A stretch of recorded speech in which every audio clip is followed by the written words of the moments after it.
Halo Rek, kembali lagi dengan saya dan kali ini bisa kalian lihat di depan saya ini. Ya, tidak ada barang baru lagi yang akan saya bahas di video kali ini karena yang akan saya bahas adalah barang-barang yang sudah pernah saya bahas dan yang pernah saya coba untuk bisa saya rekomendasikan ke kalian-kalian semua. Disclaimer dulu sebelum videonya dimulai, ini murni dari hasil opini saya dan opini teman saya yang sedang berada di belakang video ini, yang udah kita diskusikan untuk bisa direkomendasikan ke kalian sesuai dengan range budget yang udah kita tentuin ya. Dan semoga ini bisa membantu kalian juga dalam mencari audio device budget mana yang bakalan cocok sama kalian semua. Dan untuk list range harga yang udah kita pakai, di sini kalian bisa lihat saya akan mulai dari range harga 100.000 sampai 199.000, dilanjut 200.000 ke 299, 300.000 ke 399, dan lanjut yang paling akhir ini 400.000 ke 600.000 ya. Jadi budget maksimal yang bisa kalian siapkan setelah nonton video ini tuh cuma 600.000. Jadi nggak terlalu mahal juga ya. Dan di sini juga tambahan catatan kalau misalnya barang yang mungkin kalian tahu tapi nggak ada di list ini juga, bisa jadi emang saya belum pernah cobain atau belum pernah saya bahas. Jadi sekarang kita langsung pergi ke range yang pertama, yaitu 100 sampai 199.000. Dan ini adalah beberapa audio device yang ada di range harga ini. Dan di sini saya punya 5 list ya yang bisa kalian lihat. Ada Lenovo ThinkPlus TH10, Phanteks WH03, Acome Tune H2, Robot Spirit H20, Vivan Liberty H200. Dan di sini saya akan pilih jagoan yang menurut saya sangat bisa kalian ambil, dan ini adalah rekomendasi yang akan saya berikan untuk di budget harga segini, yaitu Vivan Liberty H200, dan dia adalah pemenang di budget ini yang mengalahkan list yang udah saya kasih ini ya. Kenapa? Kalau dibandingin sama Robot Spirit H20 sama Lenovo ThinkPlus TH10, keduanya itu punya karakter yang buat saya nggak akan cocok sama kebanyakan orang. Udah TH10 ini karakternya super mendem ya, nggak semua orang juga suka mendem. Kalau Robot Spirit H20 ini cukup balance, punya dual EQ juga, tapi sayangnya buat saya suaranya masih terbilang nggak terlalu bagus ya dibanding si Liberty H200 ini. Walaupun sebenarnya si Spirit H20 ini punya kualitas mic yang cukup oke ya dari semua list yang ada di sini. Dan kalau dibanding dengan WH03 yang sebelumnya pernah saya bahas, yang menurut saya juga suaranya cukup bagus, sayangnya di sini WH03 masih kalah power dibanding si Liberty H200 ini. Walaupun suaranya terbilang cukup bagus, cukup balance, cukup enak bagian bass treble, tapi rasa-rasanya selain bagian itu juga kenyamanan nggak senyaman punya Liberty H200.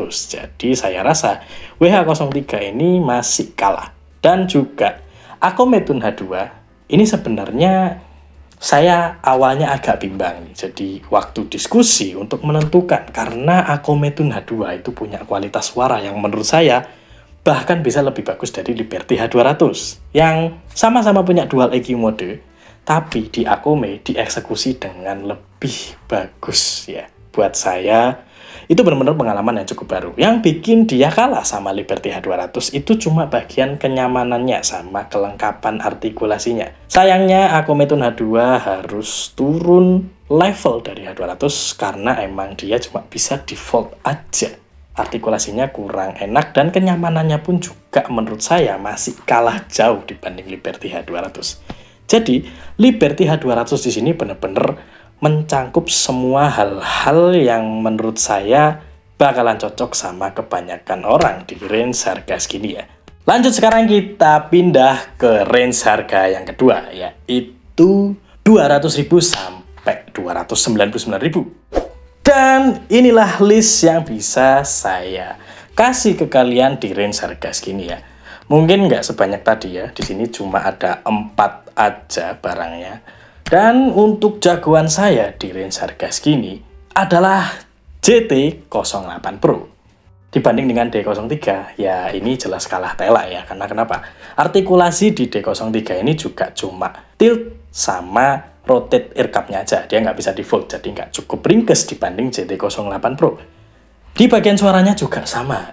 D03 punya suara yang bener-bener jauh, tidak ada powernya dibanding JT08 ya. Karena buat saya ini karakternya cukup flat dan nggak akan cocok sama kebanyakan orang. Dan ini adalah salah satu headphone yang buat saya nanggung buat dipilih. Jadi mending ini agak di-skip aja. Dan saya akan langsung bandingkan juga sama Nemesis X900 Lite 1 ini yang sedikit punya kesamaan. Cuma sayangnya kalau kalian lihat bentuk ear cup-nya ini cukup bulat ya dibanding JT08 yang punya model oval. Dan ini benar-benar mempengaruhi kenyamanan kita juga waktu pakai. Kenapa? Karena di JT08 kenyamanan yang ada di bagian kepala kita itu berasa cukup enak, cukup oke dibanding si X900. Karena X900 Lite ini juga buat saya terlalu besar ear cup-nya. Dan bagian earpad-nya pun juga terlalu longgar gitu waktu dipakai. Jadi agak kurang nyaman juga buat dipakai lama-lama. Untuk bagian suara mungkin nggak terlalu berbeda jauh ya. Cuma jelas dia kalah sama JT08 Pro dari segi kenyamanan ya. Dan tak lupa juga D02 Pro yang sebenarnya waktu saya bahas itu juga ini punya kualitas yang bagus loh. Tapi kalau disandingin sama JT08 ya buat saya sangat-sangat kerasa. Karena JT08 punya suara yang lebih enak gitu, lebih bisa dipakai buat bermacam musik genre. Sedangkan D02 Pro ini buat saya masih ya kenyamanan juga tipis-tipis ya, karena bagian earpadnya itu cukup tipis banget. Bagian speakernya nempel di telinga kita, jadi kalau dengerin lama-lama telinga kalian bergetar terus ya nggak nyaman juga kan gitu. Walaupun sebenarnya suaranya nggak ada masalah sih, suaranya tetap oke, cuma buat saya masih lebih oke JT08 Pro. Jadi JT08 Pro ini adalah rekomendasi yang bisa saya kasih di range budget harga ini. Sekarang kita lanjut ke range harga yang ketiga, yaitu harga 300.000 sampai 399.000. Nah, dan list kali ini mungkin sebenarnya ada 5 barang ya, tapi yang kedua itu saya cuma pernah punya sama nyobain punya temen aja. Dan di sini listnya ada Rexus S8, JT-SX1, Baseus D05, DBE HPT100, dan JT-SX2. Nah, jadi kalian bisa lihat kalau yang nggak ada di sini secara barangnya itu JT-SX2 sama HPT100. Yang sebenarnya di sini sayangnya saya harus memilih barang yang tidak ada di sini untuk jadi juara di range harga segini, yaitu JT-SX2. Ya, JT-SX2 untuk range harga segini itu benar-benar worth it. Kenapa? Pertama saya bandingin dulu sama yang ada di sini aja. Kayak JT-SX1. JT-SX1 ini saudaranya JT-SX2 ya, dan emang beda tipe. Jadi ini jelas kalah telaknya ya. Kalau JT-SX1 ini emang mencoba rasa baru untuk sebuah headphone wireless yang pakai smart touch control. Tapi di sini eksekusinya menurut saya jelas kurang ya, karena bagian kenyamanan aja di sini nggak terlalu di cover dengan baik. Beda sama JT-SX2 yang benar-benar sesuai dengan pasarnya orang-orang Indo biasanya. Karena emang kenyamanannya jauh lebih bagus di SX2. Kalau dibanding sama Rexus S8, ini mungkin preferensi ya, karena di sini yang sebenarnya kurang itu adalah bagian suaranya. Rexus S8 punya bagian suara yang cukup ngecering, cukup high, treble-nya bener-bener kerasa. Bass mungkin masih ada, tapi emang nggak sebagus dieksekusi JT-SX2 gitu menurut saya. Karena JT-SX2 juga punya kualitas V-shape yang buat saya itu sedikit mendingan dibanding Rexus S8 ini. Kalau S8 ini bener-bener treble-nya cukup tinggi ya, jadi nggak nyaman buat kebanyakan orang. Dan perbandingan selanjutnya ini ada Baseus D05. Ya, salah satu headphone dari Baseus yang banyak banget kalian cari kayaknya ya. Dan di sini dia masih kalah sama SX2. Sayangnya begitu. Mungkin si D05 ini lebih unggul karena dia punya app support dan desain yang sedikit lebih fresh di pasaran ya untuk harga segini. Tapi sayangnya Kalau untuk penggunaan sehari-hari, saya rasa JTX 2 lebih enak gitu. Karena kenapa? D05 ini menurut saya suaranya masih sedikit nanggung buat kebanyakan orang. Mulai dari powernya yang kurang, bassnya yang nggak terlalu nampol, treble yang cukup malu-malu gitu kan.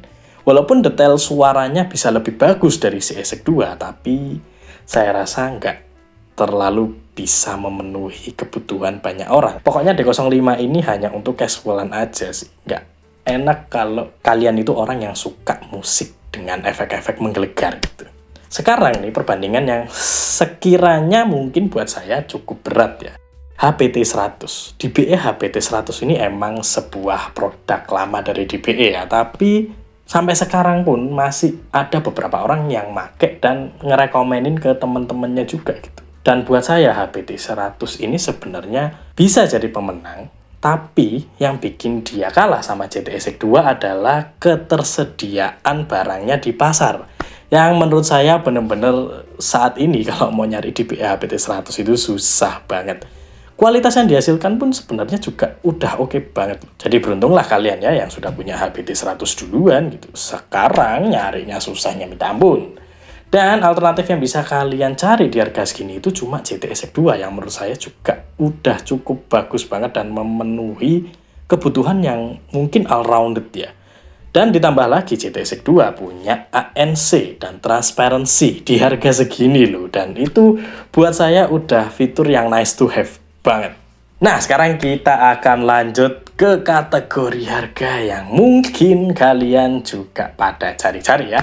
Yaitu di range harga 400.000 sampai 600.000. Ya, dan ini adalah list di harga ini yang bisa kalian lihat. Pertama, ada Eagle-Life, Baseus H1i, Edifier WH700NB, DBE HBT 180NC, Soundcore Q20i. Nah, di kategori ini sebenarnya saya itu udah bingung kalau disuruh milih ya, karena buat saya semua yang ada di list ini cukup bagus dan kalian bisa ambil salah satu pun juga nggak akan ada penyesalan yang berarti gitu, karena emang semuanya produk yang cukup bagus. Tapi di sini tetap saya harus memberikan juara ya pada salah satu produk, biar kalian bisa dengan tenang untuk memilih mana yang cukup worth it buat diambil. Dan kayaknya kalian juga udah pada tahu sih ya. Yang saya pilih di sini adalah Soundcore Q20i. Pertama, Soundcore Q20i ini benar-benar udah mencakup semua kebutuhan yang ada di sebuah headphone wireless Bluetooth. Benar-benar paket komplit gitu kalau kalian udah ambil ini ya. Bandingin sama si Eagle-Life. Di sini jelas kalah di bagian artikulasinya karena Eagle-Life tidak bisa default. Tapi kualitas dari Eagle-Life sendiri juga sebenarnya udah cukup bagus. Terutama di bagian isolation-nya. Buat saya ini ear cup dan clamping-nya benar-benar juara untuk kalian yang nggak suka suara rame dari luar mengganggu aktivitas kalian. Dan itu benar-benar dieksekusi dengan bagus di Eagle-Life ini. Nah, kalau dibandingkan sama Baseus H1i gimana? Kenapa kok nggak Baseus H1 yang punya level yang sama gitu? Ya gini, jadi Baseus H1 waktu itu ya harganya masih sekitar 800 ribuan. Tapi saya baru cek kalau saat video ini dibuat harga Baseus H1 sudah turun ke 500 ribuan.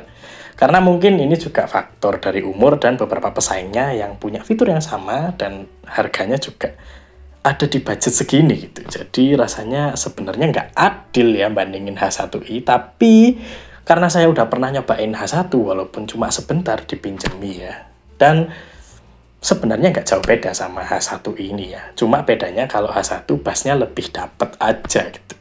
Buat saya H1i ini juga punya karakter yang Baseus banget lah. Tipikal suara yang balance, yang nggak ada enhance bagian bass, treble, atau vokal, bener-bener yang balance oke aja, nggak spesial. Powernya juga di sini lebih bagus dibanding D05 gitu buat saya. Dan tak lupa juga dia punya fitur ANC, walaupun dia nggak punya transparency mode. Ini yang nggak di cover sama si Baseus H1 karena di Soundcore Q20i dia udah punya transparency mode dan ANC-nya juga. Walaupun dari semua list di sini, si Baseus H1 ini yang satu-satunya support codec LHDC ya. Cuma emang buat saya nggak terlalu berasa impact-nya juga sih. Jadi kalian nggak akan kerasa kok kalian tuh pakai LHDC atau AAC gitu. Nah, kalau sama DBE HPT180NC, ini juga sebenarnya beda tipis-tipis aja sih ya. Karena HPT180NC cuma beda karakter suaranya aja. Dan di sini, buat saya karakter suaranya ini sepertinya nggak akan cocok sebanyak kalau punya Soundcore Q20i ya. Jadi, hanya di bagian suaranya aja mungkin yang sedikit kurang saya rekomendasikan gitu ya. Kalau dibanding dengan Edifier WH700NB yang punya kualitas yang menurut saya ini juga bagus ya. Saya sampai bingung awalnya itu mau milih Edifier WH700NB atau Soundcore Q20i gitu. Cuma akhirnya saya milih Soundcore Q20i karena gini. Kalau kalian lihat DBE sama Edifier itu punya hal yang sama gitu di bagian headphone mereka. Sama-sama tidak support aux, dan Soundcore Q20i support aux. Udah deh kelihatan. Di sini Soundcore Q20i bener-bener membawa semua fitur yang dari salah satu mereka ini kurang gitu. Mulai dari yang Ekelef kurang artikulasi, mulai dari yang DBE sama Edifier kurang support aux, mulai dari Baseus H1i yang nggak punya transparency mode. Jadi itu semua sudah ada di Soundcore Q20i.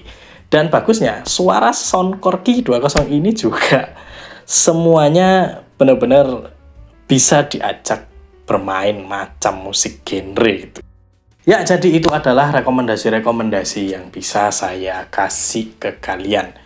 Kalau sekiranya mungkin ada pilihan-pilihan yang nggak masuk di sini atau belum pernah saya bahas atau nggak ada di sini, mungkin kalian bisa bantu juga buat komen ya produk-produk apa yang mungkin kedepannya bisa saya bahas lagi dan saya rekomendasikan ke kalian semua. Dan cukup aja mungkin hal-hal yang bisa saya sharing ya selama saya tadi membahas banyak banget beberapa device audio yang sekiranya mungkin saya harap bisa membantu kalian ya dalam mencari device audio yang cocok buat kalian. Saya nggak bisa jelasin secara detail satu-satu di video ini ya, karena emang kalau pembahasannya udah saya bahas, saya akan taruh linknya di deskripsi. Jadi kalian bisa cek pembahasannya satu-satu kalau misalnya kalian pengen info detail dari beberapa list yang udah saya buat tadi. Dan sebagai pengingat juga ya, ini murni opini saya dan teman saya, hasil dari diskusi bersama. Jadi, yang menentukan itu cocok atau enggaknya sama kalian ya kalian sendiri. Jadi pastikan informasi-informasi yang saya sampaikan ini jadikan sebagai info yang mungkin bisa kalian pakai kalau misalnya kalian lagi cari produk audio kayak gini ya. Sekian pembahasan saya soal rekomendasi wireless headphone atau wireless headset dengan range harga tertentu. Ojo lali di like gak di like yo ora popo, matur suwun.